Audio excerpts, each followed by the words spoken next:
My name is Annette Taylor. I am a wife, mother, Air Force veteran, and retired union letter carrier. I delivered mail for... Thank you. I delivered mail for 32 years as a proud member of the National Association of Letter Carriers. Service to our communities and service to our country. That is the spirit of letter carriers.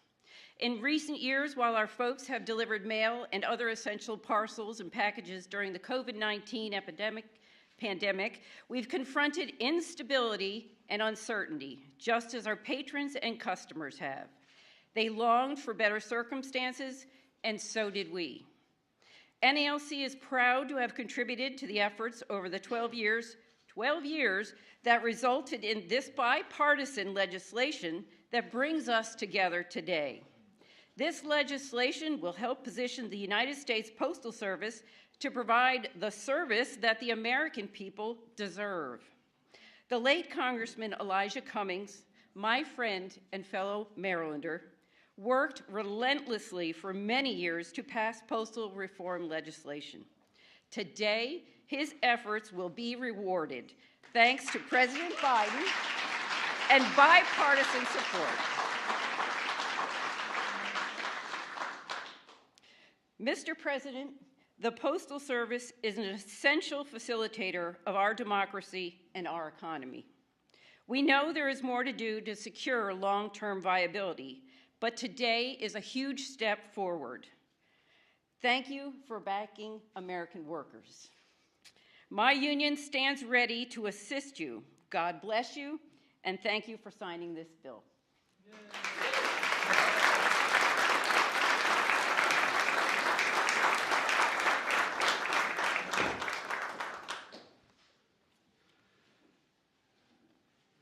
You know, Annette, as you were speaking, look down at Senator Carper, who used to be chairman of this committee. How many years, Tommy, you working on this? 400.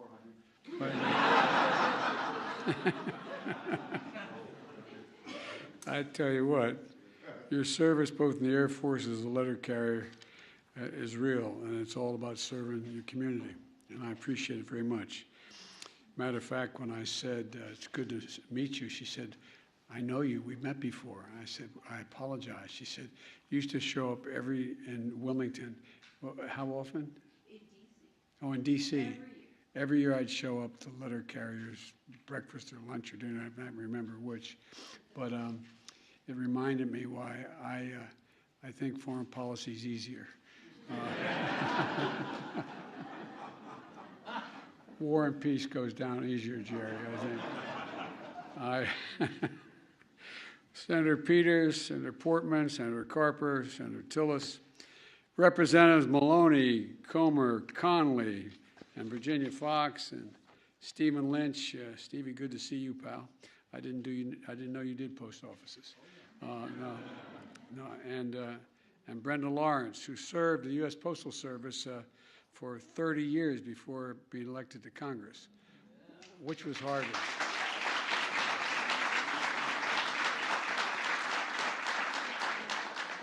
Well, look, some of you know, before I became president, I'm sure you all know this, I was the Ben Franklin Professor of Practice at the University of Pennsylvania. Professor, Jim, you know.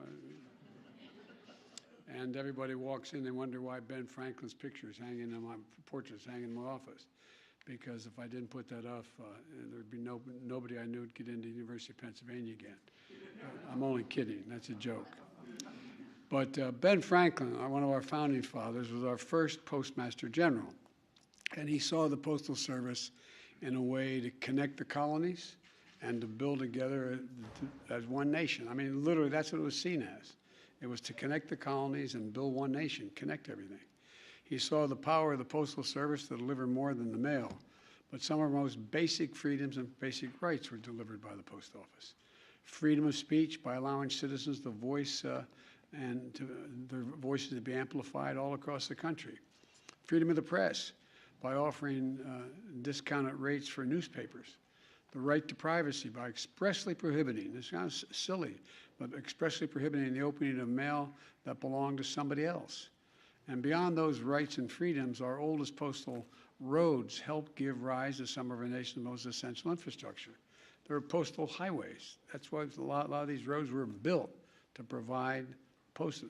And by the way, we used to serve with a guy who was from West Virginia, Jennings Randolph. And he started an airline. But the way the airlines used to work was there'd be a great, Tommy, they'd put up 2 big poles like goalposts, and they would put a wire between it, and they'd hang whatever the Postal Service, the post mail used to be collected, and the airplane would come down with a hook on it and pick it up and take it off. So, you know, I'm not going to say if Jennings were here, he'd say there'd be no post office out there. But anyway, I'm only kidding. But today, more than 675,000 dedicated women and men of the U.S. Postal Service continue to deliver for the American people. They keep us healthy by shipping 4 million prescriptions per day, 4 million per day. And when we're dedicated, when we dedicated to send and committed, we would send to COVID-19 tests directly to people's homes. The Postal Service stepped up to make that happen as well. And now they've delivered over 320 million COVID test 19 kits so far in every state, territory, and U.S. military base in the world.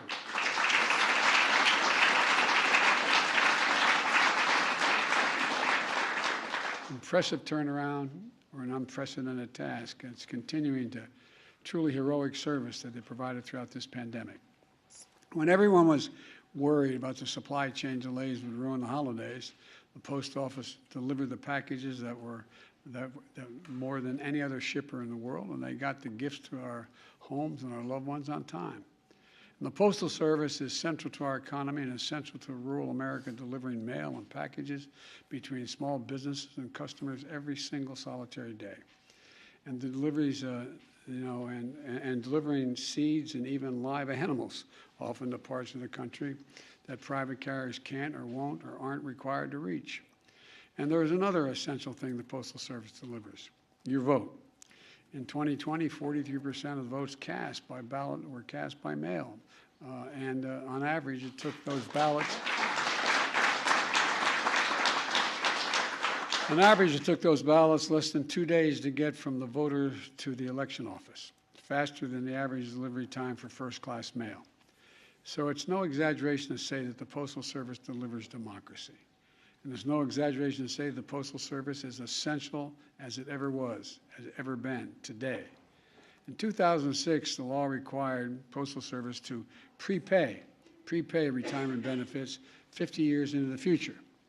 No other company or federal agency has do anything like that. And the requirement of that law stretched the Postal Service's finances almost to the breaking point, and with real consequences. There are stories of people across the country getting hit with late fees because their credit card bill arrived a week late, if it arrived at all. Small businesses on the verge of collapse because payments they were counting on were severely delayed. Elderly Americans suffering because they had to go weeks without their medication. I, like many of you, made a campaign promise to fix this. And today we are. You all, the members in front of me, did all the work. I made the promise. You did all the work. And I'm glad that strong bipartisan majorities in the House and Senate have come together to deliver on this needed reform. With this bill, we're repealing the pre-funding mandate and setting the Postal Service on a more sustainable and stable financial footing. We're guaranteeing that the mail will continue to be delivered 6 days a week, and the bill increases transparency by requiring the Postal Service to develop an online public dashboard, updated weekly with local and national service performance data. You'll be able to see in real time how well the Postal Service is delivering for you and for your community. And this bill streamlines health care for postal workers as well. They deliver for us through rain and snow and sleet, and we're making sure that health care they need will be there for them as well. And finally, this bill will allow the Postal Service to partner with state, local, and tribal governments to offer valuable and helpful non-postal services to the public.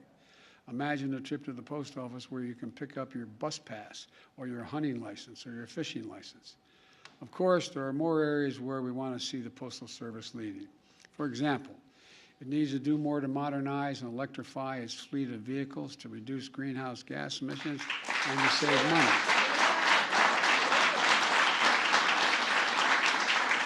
We're going to do that.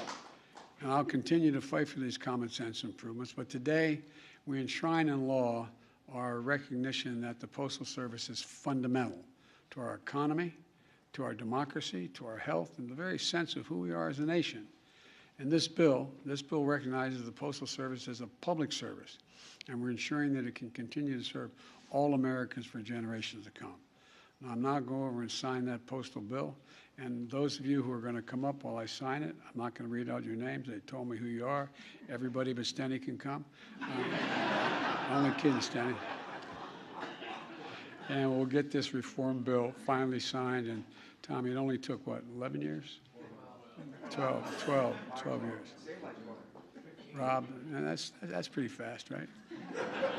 Anyway, all kidding aside, thank you for the hard work you've done. You've done a good job. Let me walk over here.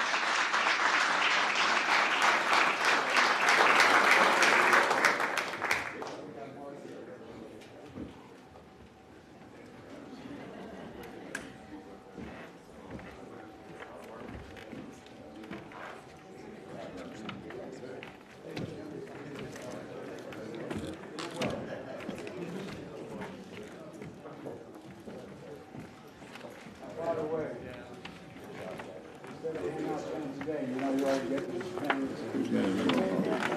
Randy, you're there. Nice. Because I can't.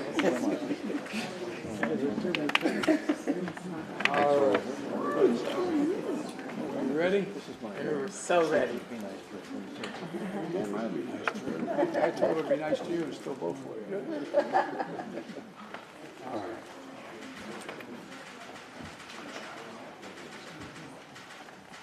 All right, it's official. All right.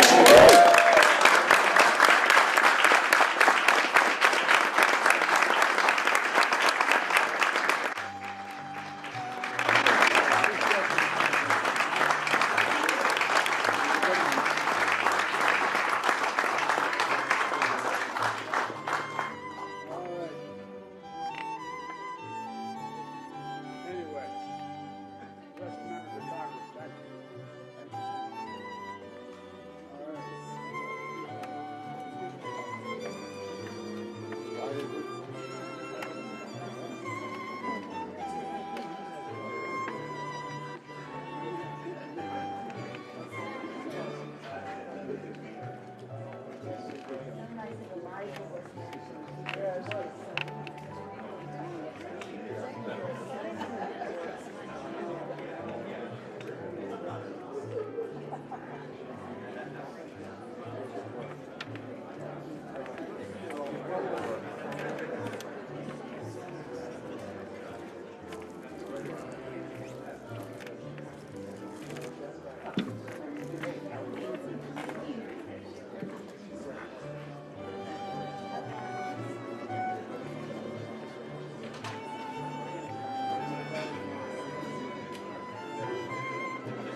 All right.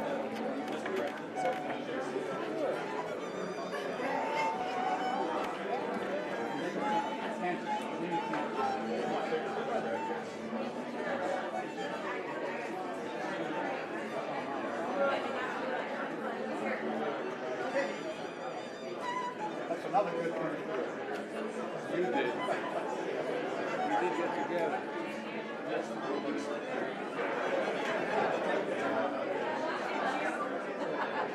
Thank you.